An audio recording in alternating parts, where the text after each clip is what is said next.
மத்தேயு 6ஆம் அதிகாரத்துல 33வது வசனம். முதலாவது தேவனுடைய ராஜ்யத்தையும் அவருடைய நீதியையும் தேடுங்கள், அப்பொழுது இவைகளெல்லாம் உங்களுக்கு கூட கொடுக்கப்படும். முதலாவது தேவனையும் தேவனுடையவைகளையும் தேடுங்கள் அப்படின்னு ஆண்டவர் சொல்லி இருந்தா, உண்மையில அப்படித்தான் சொல்லி இருக்கிறார். தேவனுடையவைகள் என்னன்னு தெரியுங்களா உங்களுக்கு? தேவனை தேடுதல், தேவனுடையவைகளை தேடுதல். தேவனுடையவைகள் எதுன்னு நினைக்கிறீங்க? ஆவியின் கனிகள், ஓகே. வேற கட்டளைகளுக்கு கீழ்ப்படிதல், அதுதான் தேவனுடையவைகளா? Purity, okay. எட்டர்னல் லைஃப், ஜனங்களா? பரலோகமா?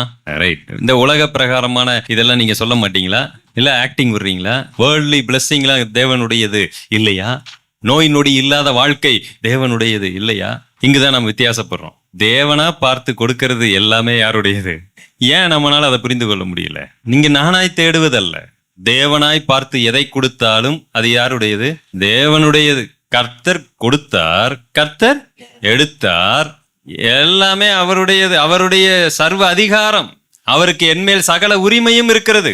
கர்த்தர் எனக்கு 10 காரையும் கொடுப்பாரு, சைக்கிள் கூட இல்லாமல் கூட ஏதோ ஒரு நோக்கத்திற்கு அனுமதித்தாலும் அவருக்கு ஸ்தோத்திரம். ஏன்னா நான் அவருடையவதை தேடுகிறேன்னா என்ன அர்த்தம் தெரியுங்களா? அவருடைய சித்தத்தை தேடுகிறேன், அவர் விருப்பத்தை தேடுகிறேன், என் வாழ்க்கையில அவர் என்ன வச்சிருக்கிறாரோ அதை தேடுகிறேன். நம்ம அவருடையது தேடுனா உட்காந்து யோசித்துக்கிட்டு இருக்கிறோம், அவருடையது என்னவா இருக்கும்? சோறு, குழம்பு, வேற ஏதாவது? எல்லாமே அவர் படைச்சது தானே. ஆடு, மாடு, கோழி எல்லாம் அவர் படைச்சது தானே. இந்த உலகத்துல எல்லாமே அவர் படைத்தது. ஆனால் அன்றைக்கு ஆதாமுக்கு ஒரே ஒரு பழம், அதுவும் யாருடையதுதான்? நன்மை தீமை அறியத்தக்க கனி யாருடையது? அது சாத்தானுடையது பிரதர். ஒண்ணும் கிடையாது. அது யாருடையது? தேவனுடையது. ஆனால் அதை தர மாட்டேன்னு நிக்கிறார் அவர். வேணா நீ சண்டை போட்டு சாப்பிட்டுக்கப்பா, என் சித்தத்தை மீறி என்ன செய், நீ புசித்துகள், உன்னால முடியும், யூ கேன், நான் ஒன்னும் தடுக்க மாட்டேன், இந்த அதை உன் பக்கத்துல தான் வச்சிருக்கிறேன், நீ வேணா சாப்பிட்டுக்க.